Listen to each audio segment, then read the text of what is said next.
Assalamualaikum warahmatullahi wabarakatuh. Hai semuanya, bertemu lagi dengan Ibu Fitra di mata pelajaran Bahasa Indonesia. Kali ini Ibu Fitra ingin mengajak kalian semua untuk belajar bersama-sama mengenai dua pokok bahasan, yaitu yang pertama adalah kata tanya dan yang kedua adalah mengenai kalimat efektif. Yuk kita pelajari bersama-sama. Kata tanya, apa itu kata tanya? Kata tanya adalah kata yang digunakan dalam membuat kalimat tanya. Kata tanya harus selalu diakhiri dengan tanda tanya. Kata tanya dalam bahasa Indonesia terdiri dari 6, yaitu apa, siapa, di mana, kapan, mengapa, dan bagaimana. Oke. Kita bahas satu persatu. Kata tanya yang pertama yaitu apa. Digunakan untuk menanyakan benda, keadaan, atau perbuatan. Contohnya, apa jenis tarian kesukaanmu? Kata tanya yang kedua yaitu kapan, digunakan untuk menanyakan waktu. Contoh, kapan BPUPKI bersidang untuk pertama kali? Jadi, yang apa nanti jawabannya harus berupa benda, keadaan, atau perbuatan sesuai dengan apa yang ditanyakan tadi. Sedangkan yang kapan harus dijawab dengan waktu. Yang ketiga adalah siapa. Digunakan untuk menanyakan orang atau subjek. Di sini ada pertanyaan, contoh pertanyaannya. Ini jawabannya haruslah berupa nama orang. Yang keempat adalah mengapa. Digunakan untuk menanyakan sebab atau alasan suatu peristiwa terjadi. Apabila ini contoh pertanyaannya, maka nanti jawabannya adalah alasan mengapa peristiwa yang ditanyakan itu terjadi. Kata tanya yang kelima adalah di mana, digunakan untuk menanyakan tempat. Contohnya, di mana tempat perumusan teks proklamasi, maka harus dijawab dengan nama sebuah tempat.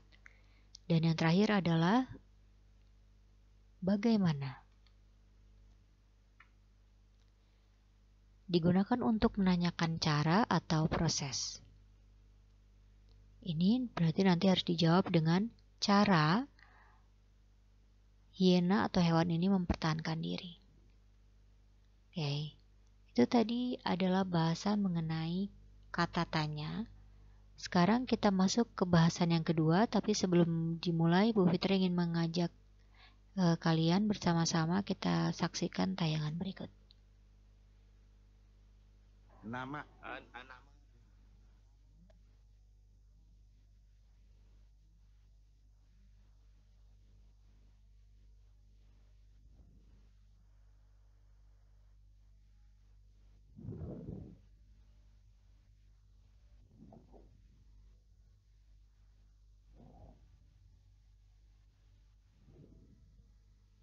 Oke.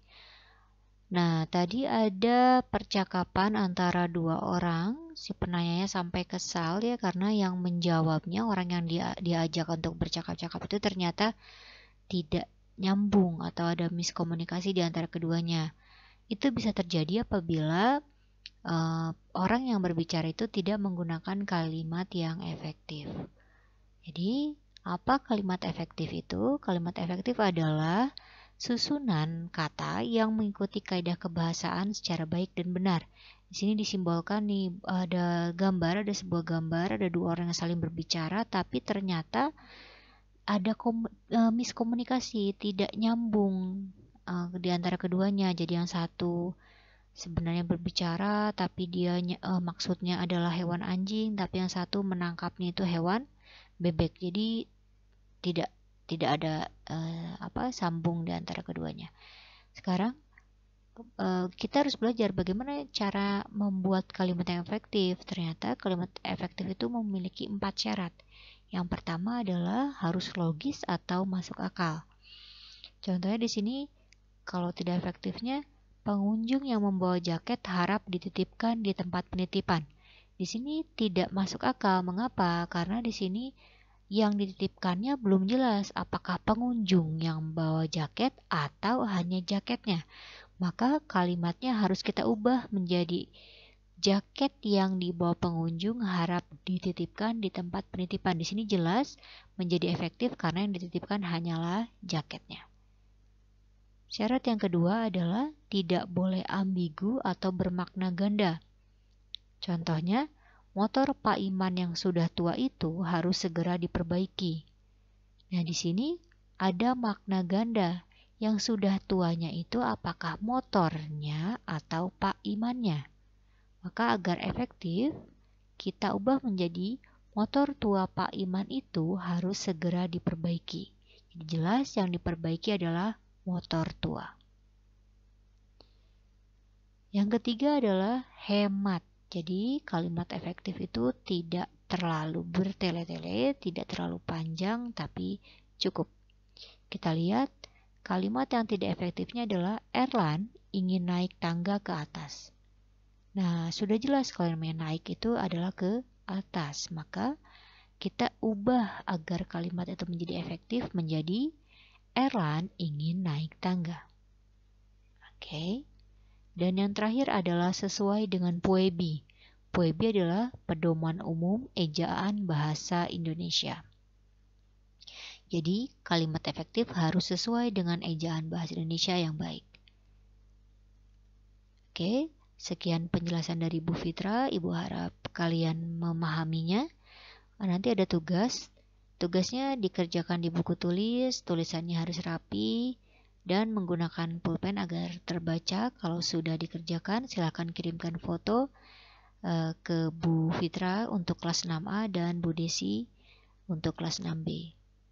Tugasnya adalah yang pertama, buat kalimat tanya dengan 6 kata tanya yang tadi sudah kita pelajari, ada 6 ya, sesuai dengan teks bacaan di halaman 22-23 tema 2. Jadi nanti pertanyaannya harus sesuai dengan teks tersebut, jadi jawabannya harus ada di dalamnya.